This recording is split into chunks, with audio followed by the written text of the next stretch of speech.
Morning बच्चों, हम science के टीचर बोल रहे हैं। स्कूल का नाम DBS इंटर कॉलेज है। Class 8 subject science. आज हम पहला चैप्टर पढ़ेंगे जो का नाम है क्रॉप्स प्रोडक्शन एंड मैनेजमेंट। ठीक है। क्रॉप्स क्या होता है? When a plant of same kind is cultivated at one place on large scale. ठीक है। एक ही टाइप के प्लांट्स जब एक ही प्लेस पर लार्ज स्केल में कल्टीवेट किए जाएं, उसको हम क्रॉप कहते हैं।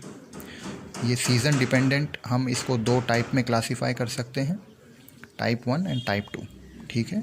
सीज़न डिपेंडेंट मतलब किस सीज़न में हमने उनको ग्रो किया है।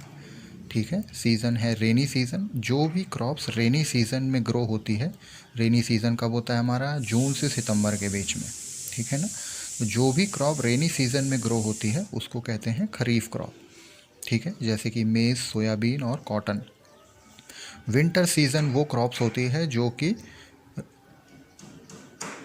विंटर सीज़न में होती है कल्टीवेट, जैसे कि अक्टूबर और मार्च का हमारा विंटर सीज़न होता है, तो उन क्रॉप्स को हम रबी क्रॉप्स कहते हैं। ठीक है। जैसे कि व्हीट, ग्राम और पी। ठीक है।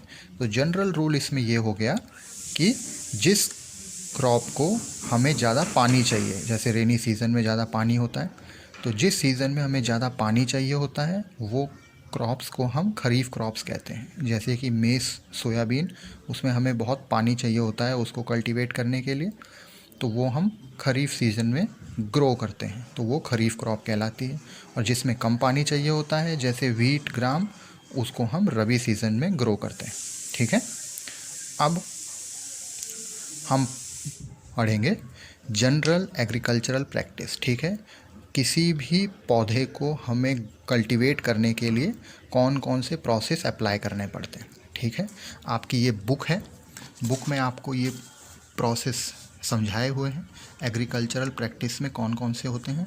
पहला है प्रिपरेशन ऑफ सॉइल, यानी आपको सॉइल पहले रेडी करनी होती है कोई भी प्लांट को ग्रो करने के लिए। दूसरा है सोइंग, सोइंग मतलब बीज को बोना है। तीसरा है एडिंग मैन्योर एंड फर्टिलाइज़र। ठीक है ना। आपको जो है पहले उसमें फर्टिलाइज़र ऐड करना पड़ेगा। इरिगेशन मतलब सिंचाई होता है, आपको सिंचाई करनी पड़ेगी। प्रोटेक्शन ऑफ वीट, कीड़े मकोड़ों से आपको फसल को बचाना है। हार्वेस्टिंग मतलब आपको उसको जो है फसल की हटाई करनी है। और स्टोरेज सबसे आखिरी में आता है, यानी कि आपको उसको जो है स्टोर करना है। कैसे आप स्टोर करेंगे। ठीक है। तो अब हम एक एक करके चीज़ों को पढ़ेंगे। पहला है एग्रीकल्चरल प्रोसेस, पहला है प्रिपरेशन ऑफ सॉइल। ठीक है। तो हम सॉइल कैसे रेडी करेंगे? पहला है मेकिंग द सॉइल लूज। ठीक है। सॉइल को हम लूज़ करेंगे। लूज़ कैसे करेंगे? लूज़ करना मतलब मिट्टी को खोदना होता है शुरू में हमें। ठीक है। और इसका फ़ायदा क्या है? क्यों हमें मिट्टी को खोदना है? ताकि रूट हमारी पेनिट्रेट हो जाए, सॉइल के अंदर डीप रूट पेनिट्रेट हो जाए। उसका फ़ायदा क्या होगा?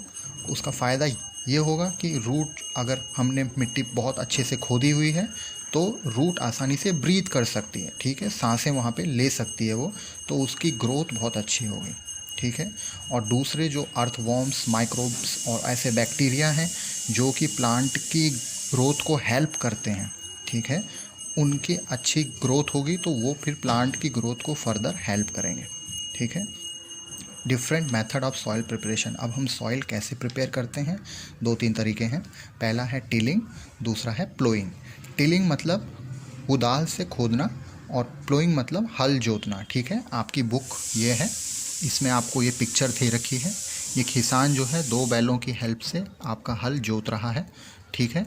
हल जोतने का जो फावड़ा टाइप होता है वो इस टाइप का होता है। यहाँ पे ये लोहे का पॉइंटेड सीरीज़ होती है, इससे पूरे हल जो है हम ज़मीन को खोदते हैं और उसी को हल जोतना कहते हैं। ठीक है। इसे कहते हैं, इस पूरे प्रोसेस को कहते हैं प्लोइंग। ठीक है। दूसरा मेथड है सोइंग। सोइंग मतलब बीज को बोना है, ठीक है। और हमेशा अच्छी क्वालिटी के बीज ही बोए जाते हैं। अच्छी क्वालिटी के बीज कौन से होते हैं? अगर हम बीज को पानी में डाल दें तो जो बीज नीचे बैठ जाते हैं वो अच्छी क्वालिटी के होते हैं, और जो ऊपर तैरते हैं, जो फ्लोट करते हैं, उन्हें बैड क्वालिटी का कहते हैं, ठीक है। तो बैड क्वालिटी का बीज यूज़ नहीं करेंगे, अच्छी क्वालिटी का बीज ही यूज करेंगे। और फिर हम सोइंग करेंगे। सोइंग कैसे करते हैं? सोइंग करते हैं हम सीड ड्रिल से। सीड ड्रिल क्या होता है? सीड ड्रिल हम ट्रैक्टर के पीछे डाल देते हैं। आपको फ़ोटो उसमें दे रखी है, ऐसा सीड ड्रिल होता है। यहाँ पे हमने सारे बीज इकट्ठे कर रखे होते हैं, ये खोदता चला जाता है और बीज यहाँ पे बोता चला जाता है। इसका एडवांटेज ये होता है कि सारे बीज आप डिफरेंट डिफरेंट डिस्टेंस पे बो करेंगे, ठीक है ना। उससे फ़ायदा ये होगा, एक ही जगहों पे अगर आप बहुत सारे बीज बो देंगे तो ओवर क्राउडिंग हो जाएगी, वहाँ पे फिर ठीक से ग्रोथ नहीं होगी। तो डिस्टेंस में अगर आप सीड को बो करेंगे तो उसका आपको फ़ायदा रहेगा। इस मेथड को कहते हैं सीड ड्रिलिंग, ठीक है। एक मेथड और है जिसे अब अगला स्टेप है एडिंग मैन्योर एंड फर्टिलाइज़र, ठीक है। वो हम अगले वीडियो में पढ़ेंगे।